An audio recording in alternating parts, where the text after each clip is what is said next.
They thought they were safe, tucked away in the Pyrenees, hidden from the eyes of kings and the ears of Rome. For generations, they worshipped in peace, guided by a faith older than the cathedrals of Europe. But on one cold morning in 1244, the mountain winds carried more than snow. They carried soldiers, fire, judgment, and somewhere, hundreds of kilometers away in gilded halls, a single signature sealed their fate. This is not just the story of a massacre. It's the story of a pope who signed a death warrant not for one man, but for an entire village. A village that dared to believe differently.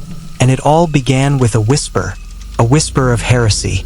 By the early 13th century, the Catholic Church was no longer just a spiritual force, it was an empire. One that stretched from the green hills of Ireland to the sands of Jerusalem. And like all empires, it feared what it could not control. In the rolling countryside of southern France, a spiritual revolution was quietly growing. The people called themselves the good Christians. Rome called them something else. Cathars, from the Greek word katharos, meaning pure. To the church, they were not pure. They were poison. To understand what happened in that village, we must understand the fear that drove the church to silence them. The Cathars rejected everything the Catholic hierarchy stood for.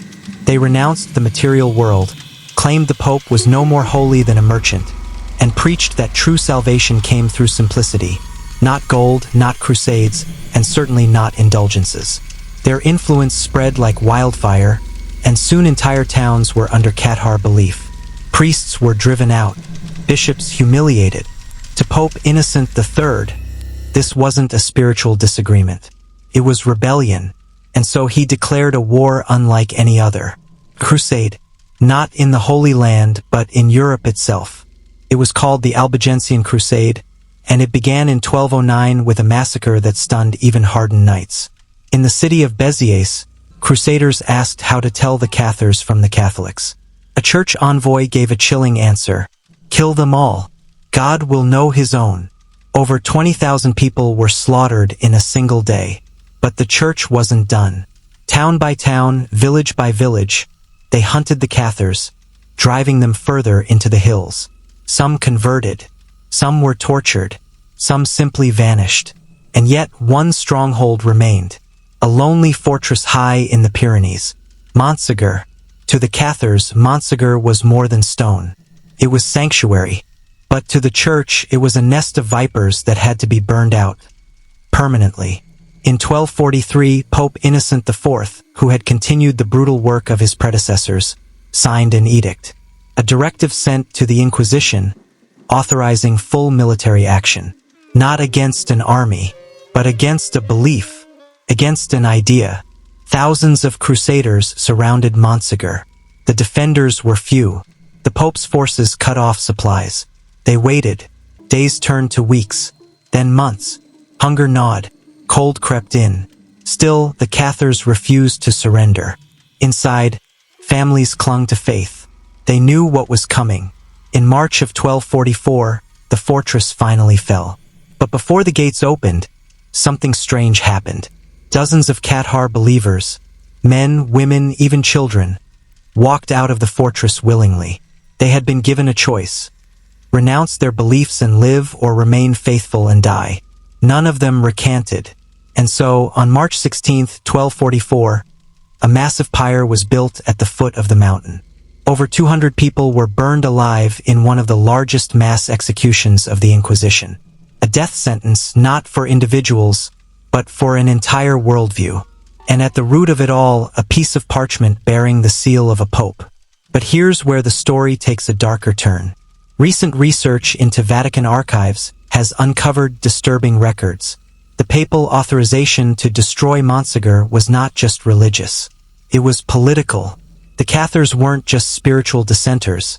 They were accused of sheltering secret documents, ancient scrolls that challenged not only papal authority, but the very foundations of the Church's legitimacy. Documents that, if made public, could have shattered Rome's grip on Europe. One such legend speaks of a Cathar treasure smuggled out just days before the siege ended. Not gold, not jewels, but knowledge. Some say it was the gospel of the beloved disciple, a banned text that suggested Jesus taught a radically different message than what the church claimed. Others believe it was a book proving the church had rewritten core tenets of early Christianity. Whatever it was, the Pope didn't just want Montsegur destroyed. He wanted its memory erased. The execution wasn't just about stopping heresy. It was about controlling history. After Montsegur, the Cathar faith all but vanished. Its last believers were hunted in caves, tortured in dungeons, or forced into silence. The Inquisition, empowered by this success, grew bolder. Torture became doctrine. Fear became law. And every village in Europe learned one terrifying lesson. Believing differently could get you killed. And if the church could wipe out an entire village in the name of salvation, who else could they erase? Today, Montsegur stands in ruins, a crumbling fortress forgotten by most. But the ashes of those 200 souls still whisper in the mountain wind. The Pope who signed their death warrant never faced consequences. He died surrounded by clergy, hailed as a man of God. But hidden in the footnotes of history, his legacy is stained with blood. Not just for the lives he took, but for the truths he tried to burn away. And perhaps the most chilling part? We still don't know what secrets Montsegur was protecting. Because sometimes, the most dangerous heresies are the ones they never let you read.